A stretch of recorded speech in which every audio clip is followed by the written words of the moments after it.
Shamaa harka fuunee akkam jirtan kabajamtoota fi jaalatamtoota hordoftoota Carcar Miidiyaa Neetwork bakka jirtanitti nageenyi rabbii guddaa isin bira haa jiraatu isiniin jecha sagantaa addaa qabannee isinii dhiyaannee jirra. Sagantaa kana kan isin dhiyeesse an obboleessi keessan Tamaam Dilbiiti. Hanga dhuma sagantaa keenyatti nu faana akka turtan kabajaa fi jaalalaan isin gaafannaa jechuudha. Egaa har'a sagantaan keenya sagantaa akkaan bareedati. Sagantaa akkaan namatti tolu.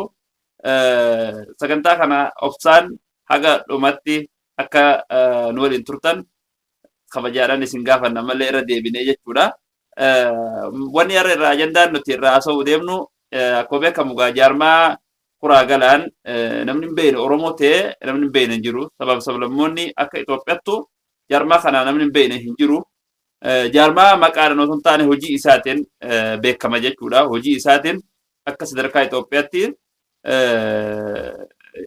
beekamaadha jechuudha. Akka sadarkaa Itoophiyaatti sablammoonni beeka jechuudha. Yoo umrii isaa laaltee jaarmaa umriidhaan waggaa 7 fi kana jidduu jechuudha. Kanan caalle garuu hojiin isaa yoo laaltee hojii waggaa 70 caalaa jechuudha. Dhugaa dubbachuudhaaf ani yoon irraa xiqqeesse malee ittiin daballe jechuudha. Hojii isaa yoo laaltee jaarmaa waggaa 70 dura ijaaramee cimee baay'ata waa hunda qabu caalaa hojiin isin amma dalagaa jirtan rakkoolee biyya teenya keessatti rakkoo hongeetiin wantoota garagaraatiin waan uummata keenyatti dhufee isinis akka jaarmaa tokkotti qooda keessan baattanii qooda san keessatti qooda nuti uummanni Oromoo isinirraa eegu caalaa baattan jechuudha. Hedduu isinitti hin boonnee jira dhugaa dubbachuudhaaf jaarmayni kuraa galaan sadarkaan jirtan gubbarraa haga jalatti jirtan hojiileen isin hojjettan kuni hojii nama boonsu ta'uu isin ifimoo osoo hin taane wanni isin dalaydan isin himaa jirti jechuudha.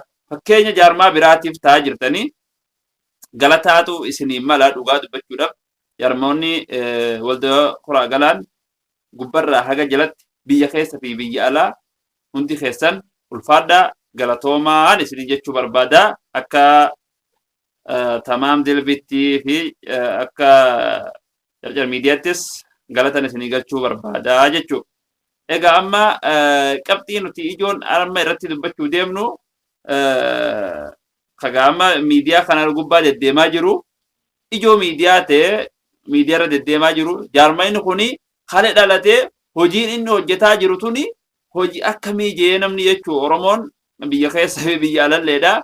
Gurra qilxee erga sagantaan Komishinii Turizimii Oromiyaati walii galtee isin mallatteessitanii miidiyaan OBN gabaase gara sooshaal miidiyaa kanaan hafarfamaa jira jechuudha.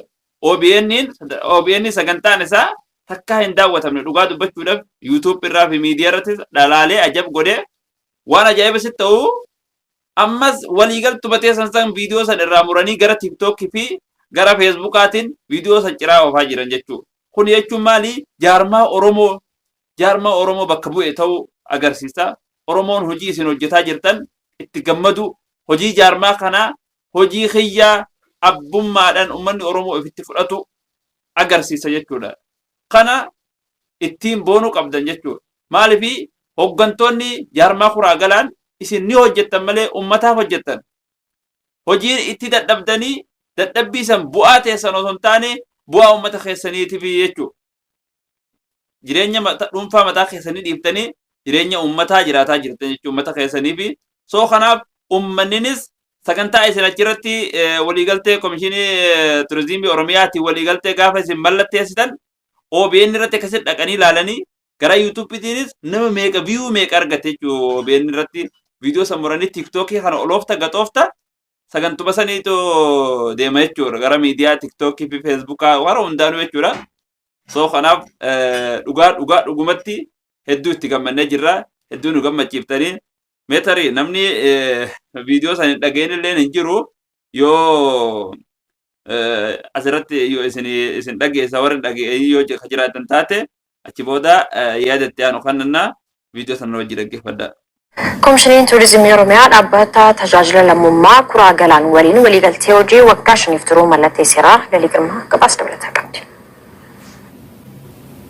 koomishiniin turizimii Oromiyaa dhaabbata tola ooltummaa Kuraa Galaa waliin atooma hojii mallatteesse. Atoomni hojii mallatteeffame haroo carcar misoomsuu dabalatee hojii hiikoo turizimii godina Harargee lixaatti hojjetamu misoomsuuf kan kaayyeffate yoo ta'u waliigalteen kun waggaa 5f kan turudha. Waliigaltee kanas koomishinara itti aanaa fi itti gaafatamaa damee hiikoo turizimii koomishinii turizimii Oromiyaa obbo Daawud Muummee fi hojii gaggeessaa olaanaa dhaabbata tola ooltummaa Kuraa Galaan misoomsuuf hojjechaa jiraachuu koomishinara itti aanaa fi itti gaafatamaan damee hiikoo turizimii koomishinii turizimii Oromiyaa obbo Daawud Muummee himan. Inisheetivii misooma paarkotaa fi hiikoo turizimii labsameen boodas godinaalee Oromiyaa 15 keessatti lafa hektaara 100,000 fi 18,000 misoomsuuf hojjetamaa jiraachuu himan. Iddoowwan hiikoo turizimii 18 godinaalee Oromiyaa 15 aanaa 25 ganda 65 bal'ina lafaa hektaara 100,000 fi 18,000 ta'u koomishiniin turizimii Oromiyaa manneen hojii birootii fi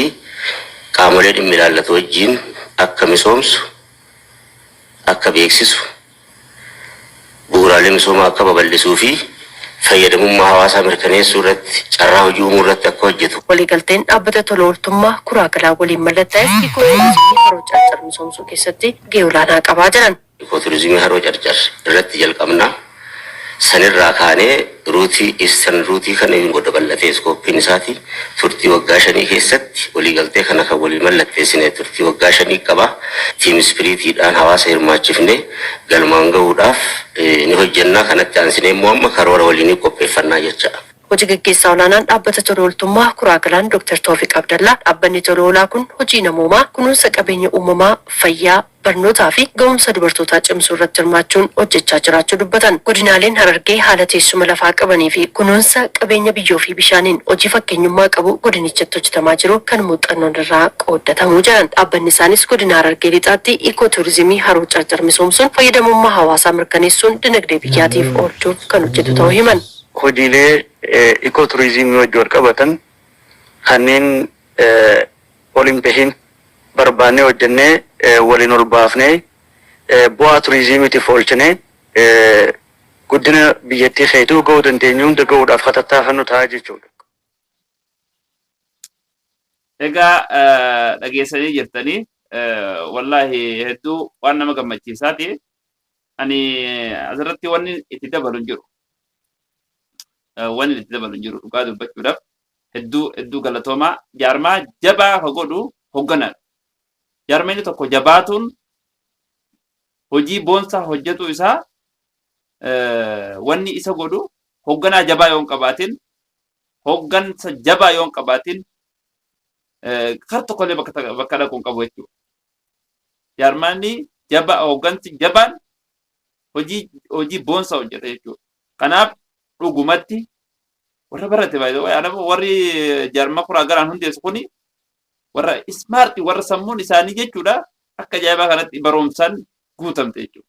Warra barate jedhe kun warra barate hojii sabaa yoo hojjette yoo barumsa gahaa hin qabaanne hojii sabaa amaanaa sabaa ifirratti fuudhin maaliif galmaan hin geessu nama dadhabaa yoo taate hojii guddoo fuutee amaanaa fuutee hin deeminin yoo barumsa gahaa itti qabaatte malee. Kanaaf hooggantoonni Kuraa Galaan dhugatti kana caalaa haroo carcar dhiisi godina carcar guutuu akka isin hawwata turizimii gootan akka isin waan haala addaa kanaan wantoota garaagaraa irratti hojjettan abdii isinirraa qabna jechuudha.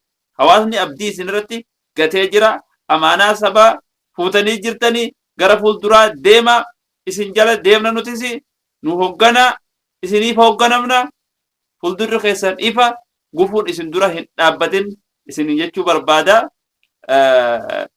Kana gaa asumarratti yoo dhaabne gaariidha sagantaa keenya asumarratti goolabna haga sagantaa biraatti walitti deemnutti nagaa rabbii keessanaa jiraadha guyyaa gaarii qabaadha.